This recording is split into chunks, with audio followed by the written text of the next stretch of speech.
The red light lasted exactly 30 seconds, long enough for Emma, alone in her white Honda Civic, to look in her side mirror and meet the most dangerous eyes she had ever seen.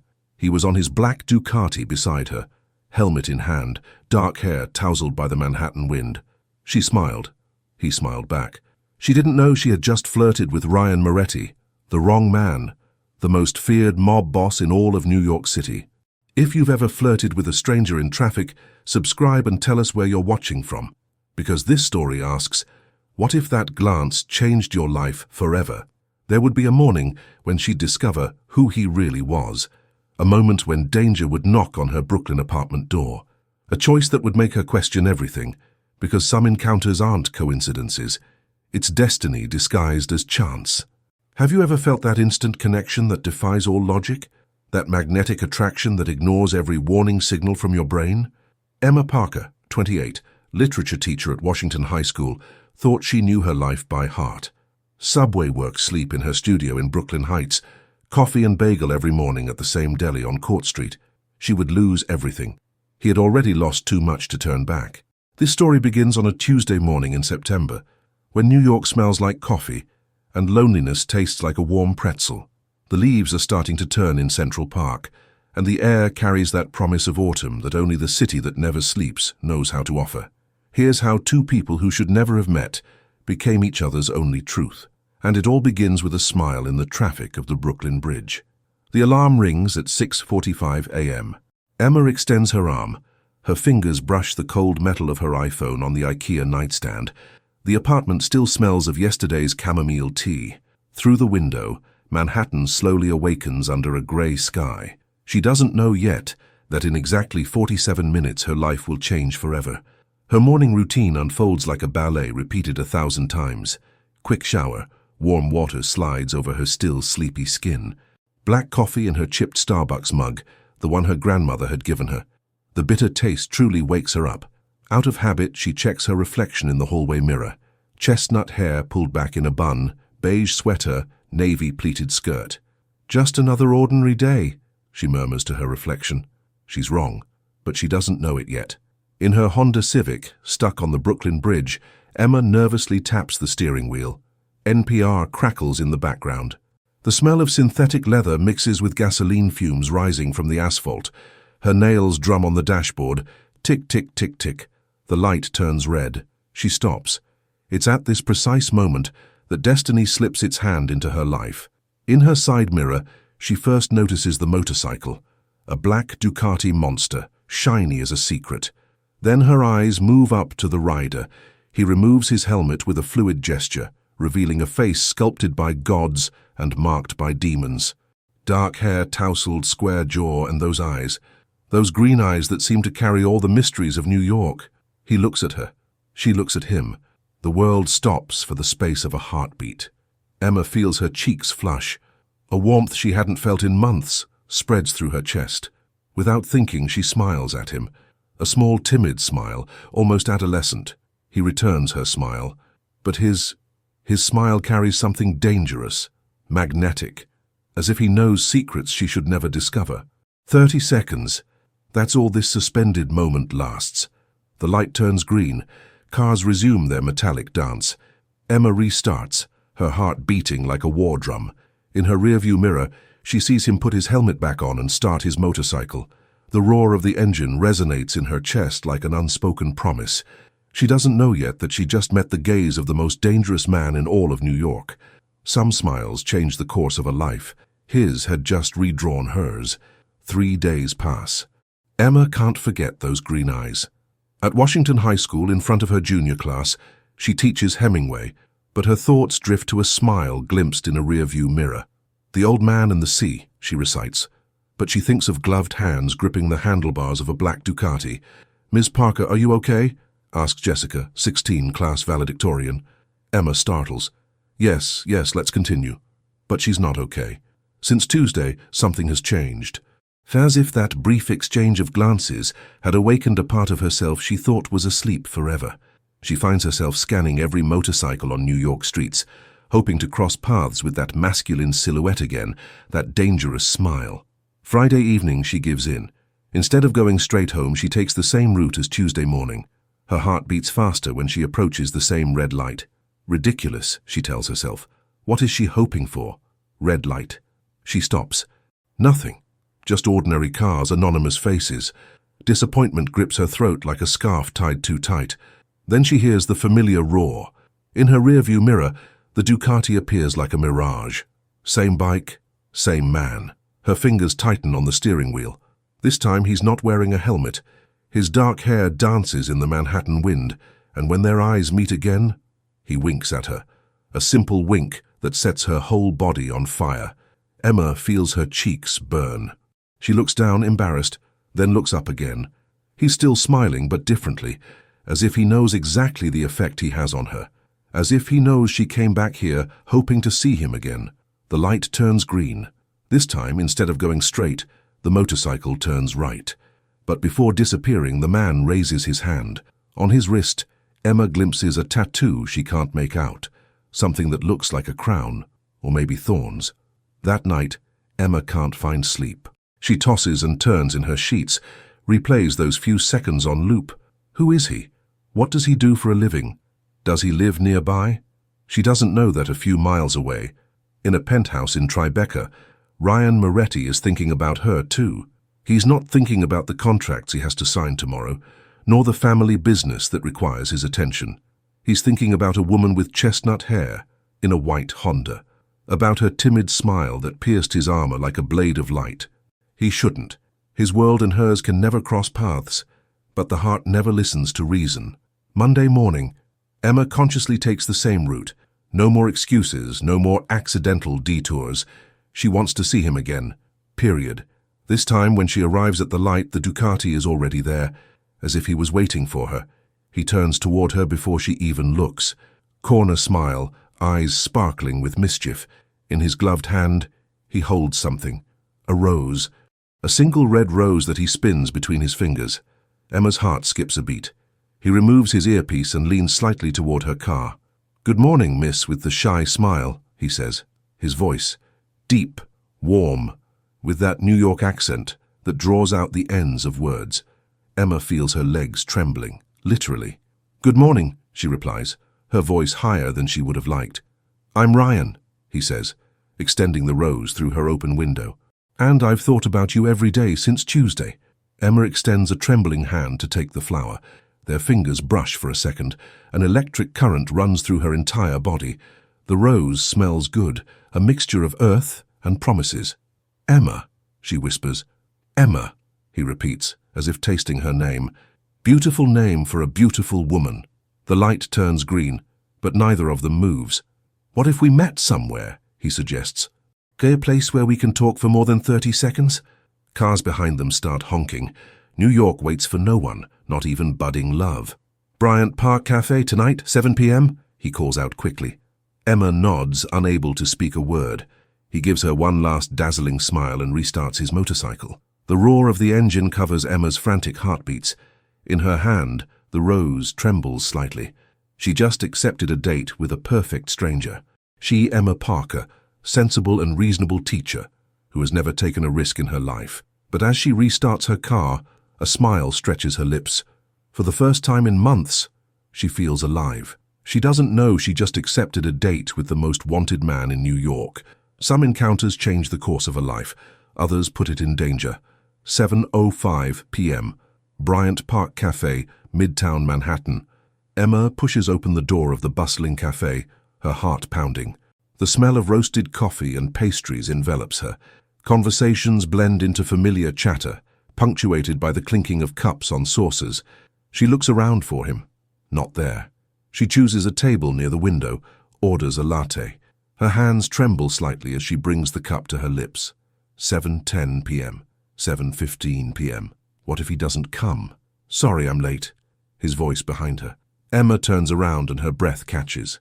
In a perfectly tailored dark suit, Ryan is even more handsome than in her memories.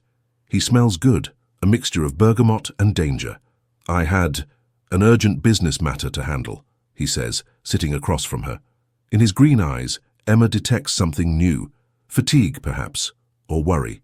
"Everything okay?" she asks. He smiles, but his smile doesn't reach his eyes. It is now. Ryan orders a whiskey, Not coffee, whiskey. At 7 p.m. on a Monday evening. Emma finds it strange but says nothing. "So, Emma," he says, looking straight into her eyes, "tell me about yourself. What do you do in life besides brightening up Brooklyn Bridge traffic?" She laughs, nervous. "I'm a teacher, American literature at Washington High." "Ah, literature," he says with a more genuine smile. "I've always loved that Hemingway quote, 'The world breaks everyone, and afterward, some are strong at the broken places.'" Emma looks at him surprised. "You know Hemingway. Does that surprise you?" He tilts his head. "Do I look that uncultured?" No, it's just—" She blushes. "Men on motorcycles who quote Hemingway are rare." He bursts out laughing, a frank, warm laugh that makes his eyes dance. I hide my game well, it seems. They talk for 2 hours. About literature, New York, travels. Ryan talks about growing up in Little Italy, about his grandmother who read him Steinbeck when he was little. Emma talks about her students, her passion for teaching, her dreams of writing someday. He really listens. Not like those men who just wait for their turn to talk. He asks questions, shows interest, remembers details. "And your family?" Emma asks. For the first time, Ryan hesitates. His fingers tighten around his whiskey glass. "It's complicated," he says finally. "My family has particular traditions." "What kind of traditions?" He looks at her for a long time, as if weighing his words. "The kind it's better not to know about." A shiver runs down Emma's spine. In his voice she hears something dark, dangerous. "And what kind of work do you do?" she asks. "I manage family business." "What kind of business?" Another silence. Ryan finishes his whiskey in one gulp. "Business that takes a lot of my time and energy, but that allows me to take care of those I love." The answer is evasive. Emma feels it, but she doesn't want to dig deeper. Not tonight. Tonight she just wants to enjoy this magical connection, this obvious chemistry between them. 9:30 p.m. The cafe gradually empties. "I have to go," Ryan says, looking at his watch. A Cartier that's probably worth more than Emma's annual salary. "Me too," she lies. She could stay there all night listening to him. Outside on the Midtown sidewalk, they face each other. The lights of New York dance in Ryan's eyes. The autumn air carries the smell of roasted chestnuts and promises. "I'd like to see you again," he says softly. "Me too." He approaches her, so close that she feels the warmth of his body, the scent of his skin. His hand rises toward her face, grazes her cheek. "Emma," he whispers. She closes her eyes, waits for the kiss, which doesn't come. When she opens her eyes, he's looking at her with a strange expression. Melancholic, almost guilty. "Good night, Emma." He walks away toward his motorcycle without looking back. Emma remains planted on the sidewalk, her heart in pieces. What just happened? Some men kiss you to start something. Others don't kiss you to protect you. 3 days without news. Emma checks her phone every 10 minutes, hoping for a message that never comes. At school, she teaches on autopilot. Her students notice her distraction. "Ms. Parker, are you in love?" jokes Marcus, 17, charming troublemaker. Emma blushes. "Focus on Fitzgerald, please." But the question haunts her. Is she in love? Can you fall in love with a man you barely know? A man who refuses to kiss you? A man who talks about mysterious family business? Thursday evening she cracks. She goes back to the same traffic light. Pathetic, she tells herself, but stronger than her. The Ducati isn't there. Friday either. Saturday morning, Emma does her shopping at Union Square Market. Between the vegetable stalls and food trucks, she tries to forget Ryan. In vain. It's coming out of her cheese vendor that she sees it. Not Ryan. His motorcycle. The black Ducati monster parked in front of a small Italian restaurant. Emma's heart races. He's there, nearby. She approaches discreetly, hides behind a street lamp. Through the restaurant window she spots Ryan. He's not alone. Facing him, an older man, grey hair, an even more expensive suit. The man speaks vehemently, makes abrupt gestures. Ryan listens, face closed. Then she notices the others. 2 men in suits standing near the door. They're not eating, they're watching. Their eyes constantly sweep the street like predators on the lookout. One of them has a scar across his right cheek. An icy shiver runs through Emma. This scene, she's seen it 1,000 times in movies. But here, it's real. Ryan is at the center of something that goes far beyond ordinary family business. The grey-haired man gets up abruptly. He points at Ryan, visibly angry. Ryan remains impassive, but Emma sees his jaw clench. She should leave, now, but she remains frozen behind her lamppost, fascinated and terrified. That's when Ryan turns his head toward the window. Their eyes meet through the glass. For a second, surprise shows on his face, then something darker. Fear? Anger? He gets up suddenly, says something to the grey-haired man, and comes out of the restaurant. "Emma?" She panics, pretends to look at her phone, as if she hadn't seen anything. "What a coincidence," she says with a forced smile. "I was shopping and—" "What did you see?" he interrupts. His voice has changed, harder, colder. "Nothing. I just saw your bike and—" He approaches her. Too close. Emma instinctively backs away. "Emma, listen to me carefully," he says in a low voice. "There are things in my life you shouldn't see. Things that could put you in danger." "What kind of danger?" He doesn't answer. In his green eyes she reads something that chills her blood, contained violence, a darkness she had never suspected. "Go home," he says, "and forget me. Ryan, forget me, Emma, for your own good." He gets back on his motorcycle and starts without looking back. The roar of the engine resonates like a goodbye. Emma remains motionless on the sidewalk, her groceries in hand, her heart in pieces. She just understood a terrible truth. She fell in love with the wrong man, but she doesn't know yet how wrong. 2 weeks pass. Emma tries to forget Ryan unsuccessfully. She avoids the traffic light, takes another route to school, but everywhere she sees black Ducatis. Everywhere she hears his voice telling her, "Forget me." A Tuesday evening, she's grading papers in her living room when someone knocks on her door. 3 sharp, authoritative knocks. She looks through the peephole. Nobody. "Who is it?" she asks. "Police." Emma's heart stops.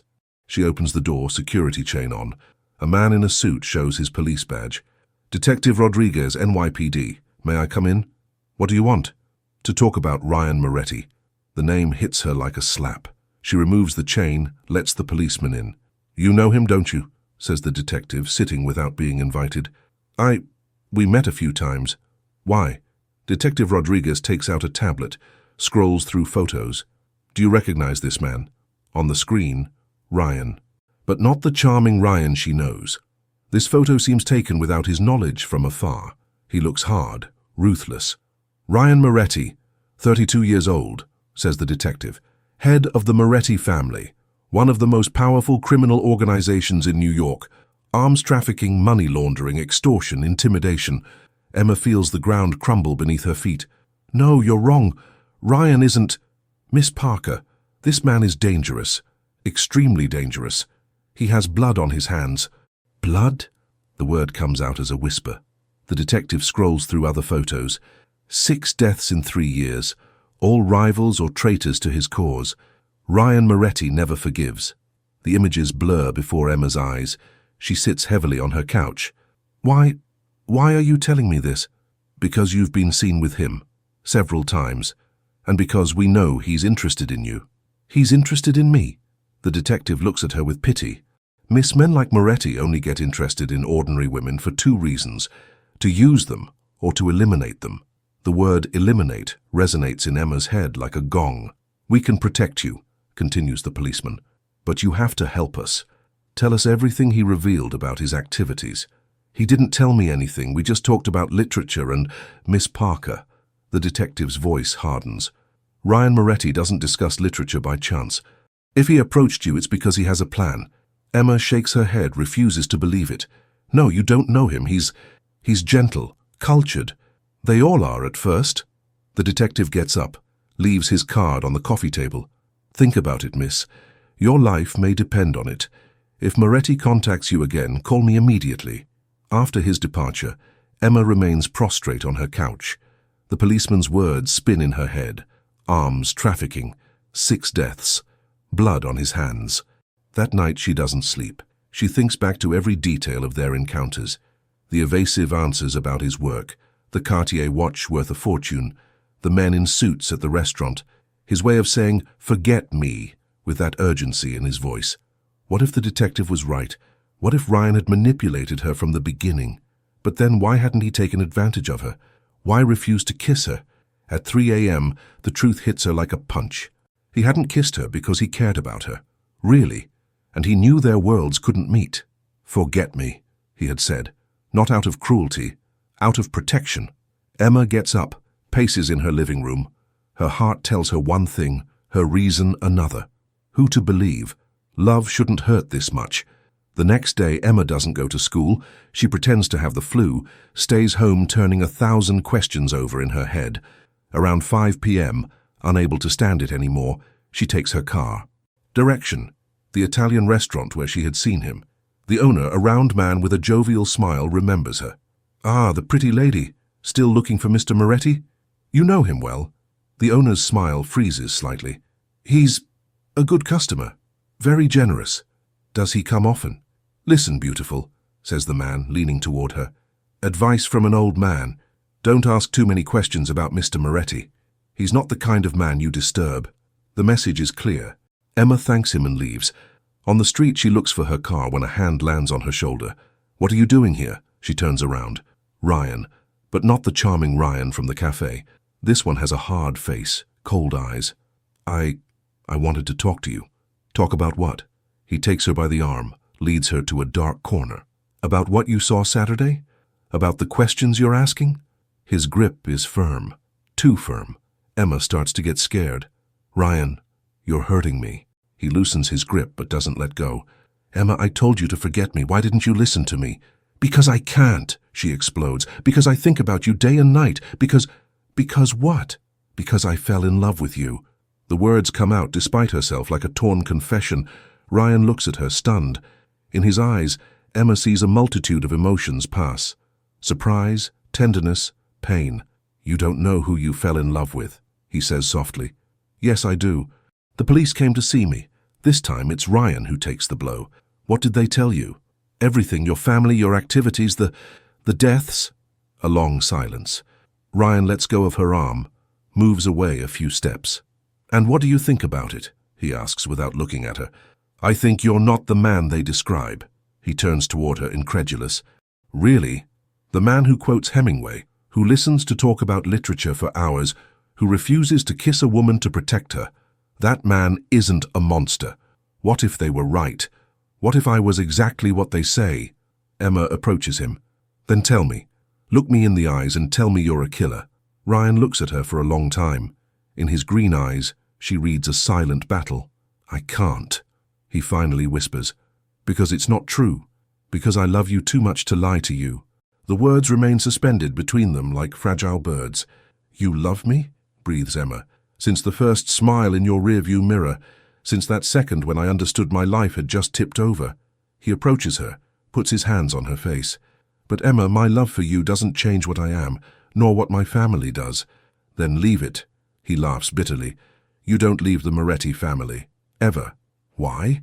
"Because you leave in a coffin." This time, real fear grips Emma. Not for her. For him. "Ryan, I'm going to have you escorted home, and after that, we'll never see each other again." "No." "Yes. Because I love you, Emma. And loving sometimes means knowing how to let go." He takes out his phone, dials a number. "Tony, bring the car. I have someone to escort home." A few minutes later, a black Mercedes stops in front of them. A man in a suit gets out, opens the rear door.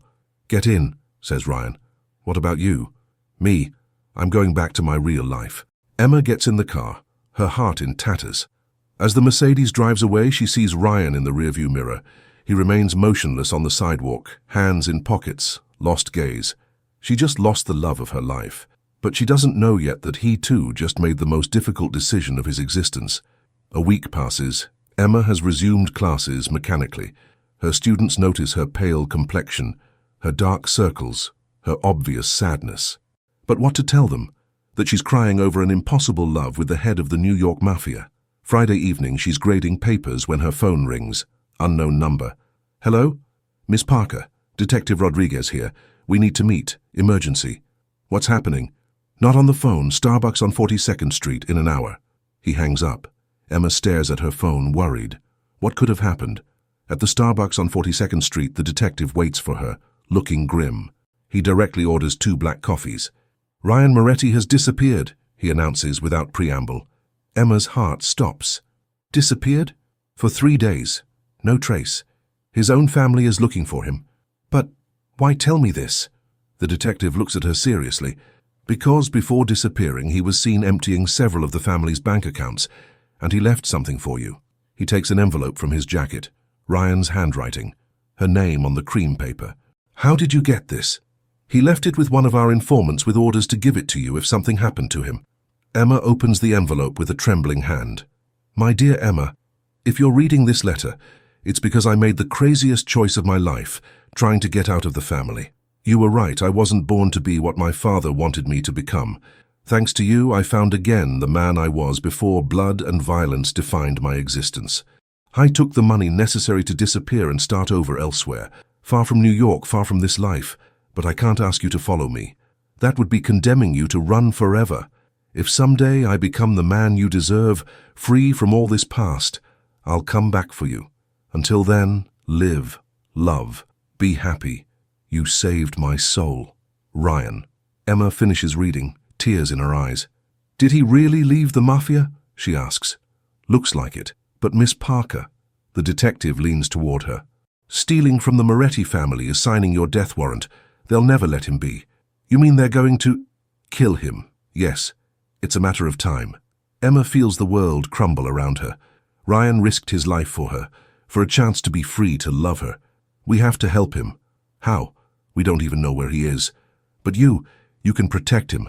Witness protection, new identity. The detective shakes his head. Only if he agrees to testify against his family. And I doubt that. That night, Emma doesn't close her eyes. She rereads Ryan's letter 100 times, looking for a clue, a way to find him. At dawn, an obvious fact hits her. He talked about starting over elsewhere. But where? And then she remembers. He had mentioned his grandmother who read him Steinbeck when he was little. California. He's in California. Without thinking further, Emma books a flight to Los Angeles. She doesn't know that at the same time, 3 men from the Moretti family are taking a red-eye flight to the West Coast. The hunt is on. Los Angeles, 2:30 p.m.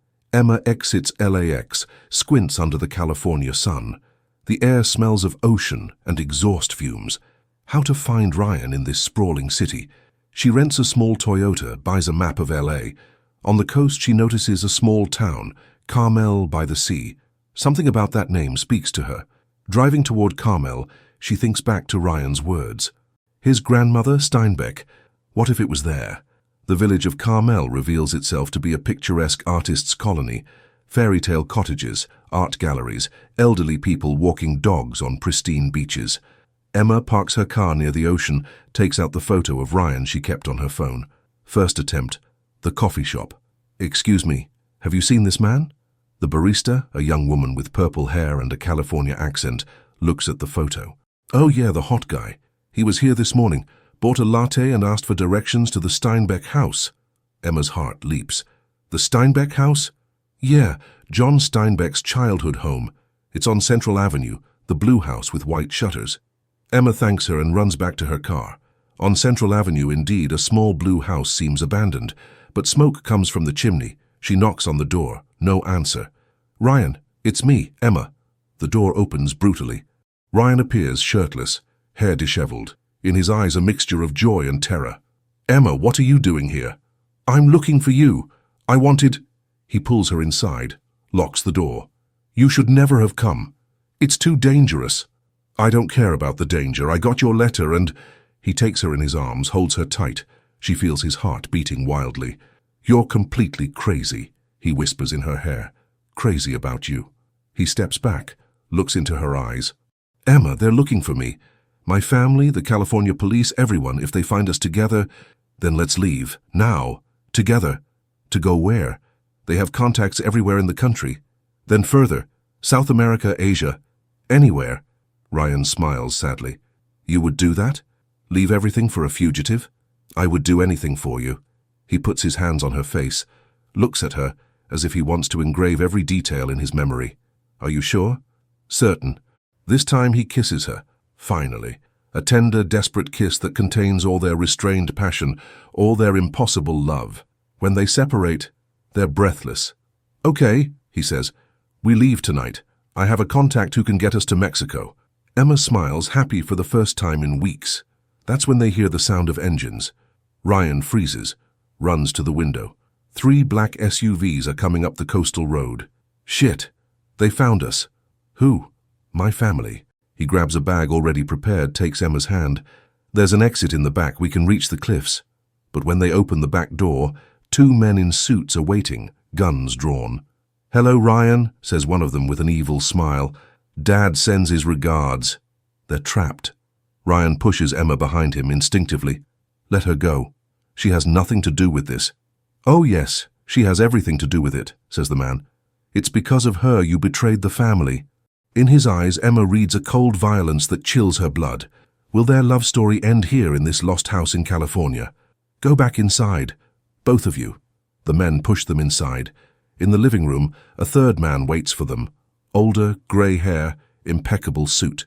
Emma recognizes him. It's the man from the Italian restaurant. "Hello, my son," he says with an icy smile. "Dad," Ryan replies, jaw clenched. Vincent Moretti, the patriarch. Emma feels her legs trembling. "You disappointed me, Ryan. Deeply disappointed." He turns to Emma. "Miss Parker, I presume, the one who led my son astray." "Leave her out of this," says Ryan. "It's me you want." "You're right, but she played a role in your defection. She needs to understand the consequences." Vincent signals. One of his men takes out a gun, points it at Emma. "No," cries Ryan. "So, think carefully, my son. You have 2 choices. You come back with us, you take your place back in the family, and Miss Parker goes back to New York safe and sound. Or, he doesn't need to finish his sentence." Emma looks at Ryan. In his eyes, she reads the agony of the man who must choose between his love and the life of the one he loves. "Ryan, no," she whispers. "Don't do it. I have no choice."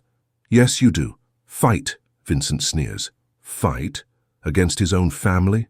With what? You're just a naive little teacher. You understand nothing about our world." "You're wrong," says Emma, straightening up. "I understand that you're cowards, that you can't stand one of yours choosing love over hate." Silence falls in the room. Vincent looks at her, surprised by her audacity. "Ryan told me about his grandmother," continues Emma, "the one who read him Steinbeck. She had taught him that to love is to act, and that's what he's doing. He's acting out of love." "Love is weakness," spits Vincent. "No. Love is courage." Ryan looks at her, moved by her bravery. "You heard, Dad. She has more courage than all of us combined. Courage won't prevent her from dying." "Then kill me too," says Ryan, "because without her, I don't want to live anymore." Vincent hesitates. For the first time, Emma sees a crack in his armor. "You would give up everything? Your inheritance? The family? Your future?" "I already gave up. The day I understood what it was to truly love." A long silence. Father and son look at each other, years of complicity and conflict between them. Suddenly sirens sound in the distance, getting closer and closer. "Damn!" growls one of the men. "The cops!" Vincent looks out the window. Indeed, police cars are coming up the coastal road. "How did they know?" he asks. Emma smiles timidly. "I may have sent my location to Detective Rodriguez before coming." Ryan looks at her amazed. "You had it all planned." "I just hoped he would follow me, to protect you." Vincent rages. "You trapped us!" "No, I offered you a chance to do the right thing."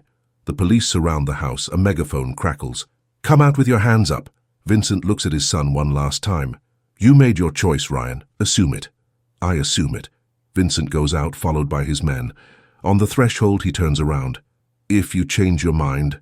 "I won't change my mind." The door closes. Ryan and Emma remain alone. "Is it over?" she asks. "Almost. I have to testify against them, help the police dismantle the organization. And after," Ryan takes her in his arms, "after, we start over, somewhere where nobody knows us, where we can just be us." "Are you sure?" "Emma, you just risked your life for me. You faced my father, organized our rescue. How could I not be sure?" He kisses her tenderly this time, without urgency, without fear. Outside, the police wait. A new life awaits them. 2 years later, a small cafe in Napa Valley. Emma grades papers under a grape arbor. She now teaches at the local community college. Simpler life, calmer. A motorcycle stops in front of the cafe. Black Ducati, recent model. Ryan removes his helmet, smiles at her. He's grown a beard, wears a simple white linen shirt. Nothing left of the former mob boss. "So, Mrs. Moretti?" he says, sitting across from her. "Still weird to hear myself called that," laughs Emma, showing her wedding ring. "You'll get used to it." He orders 2 lattes. The owner, an old man with a California accent, knows them well now. "The couple from New York," he calls them. "How did your meeting with the publisher go?" asks Ryan. "Great. He wants to publish my novel. The one that tells the story of a teacher who falls in love with a mysterious biker. Yes, but I changed the ending. In my version, they get married and open a small restaurant in Napa Valley." Ryan laughs. "Is that fiction?" "Almost." He takes her hand, plays with her wedding ring. "Any regrets?" he asks. "None. And you?" "Just one." Emma frowns. "Which one?" "I regret not kissing you on the first night." "Idiot." He leans toward her, kisses her over the table, a kiss that tastes like coffee and kept promises. When they separate, Emma notices a detail. "Ryan?" "Yes?" "There's a second motorcycle parked over there." Ryan follows her gaze.